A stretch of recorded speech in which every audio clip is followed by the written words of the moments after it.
Labas visiems, esu tinklininkė ir šiandieną iš šitos perspektyvos pabandysiu duoti patarimą tiems, kurie galvoja, jog norėtų ateiti į tinklinę rinkodarą ir čia pasiekti savo tikslų.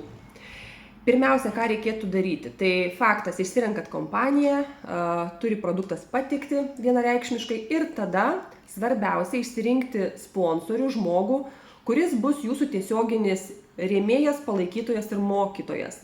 Žiūrėkite, kad tas žmogus atitiktų jūsų vertybės.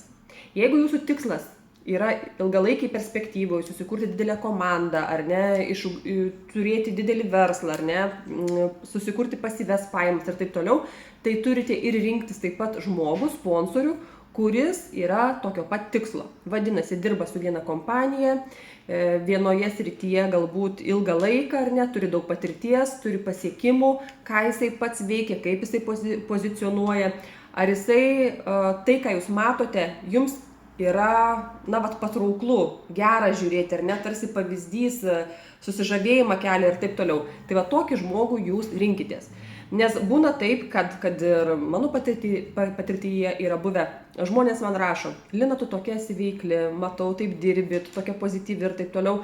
Gaila, esu prisiregistravusi pas kitą žmogų, kuris dirba su 10 kompanijų ir rimtai nežiūri iš verslą, o taip norėtųsi išmokti iš žmogaus, kuris taip pat siekia ilgalaikių tikslų.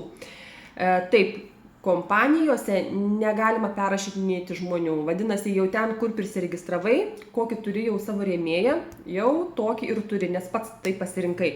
Dėl to žiūrėkite, kad tas žmogus, rėmėjas, atitiktų jūsų vertybių skalę, ilgalaikius tikslus arba trumpalaikius, žiūrint, kokiu jūs tikslu esate, norite ateiti į tą verslą ar ne, ir kad sutaptų biolaukai, nes tai yra žmogus, su kuriuo jums teks ilgai bendrauti.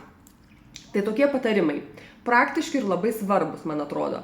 Dėl to visą tai nusprendus, belieka tik tai augti ir klestėti.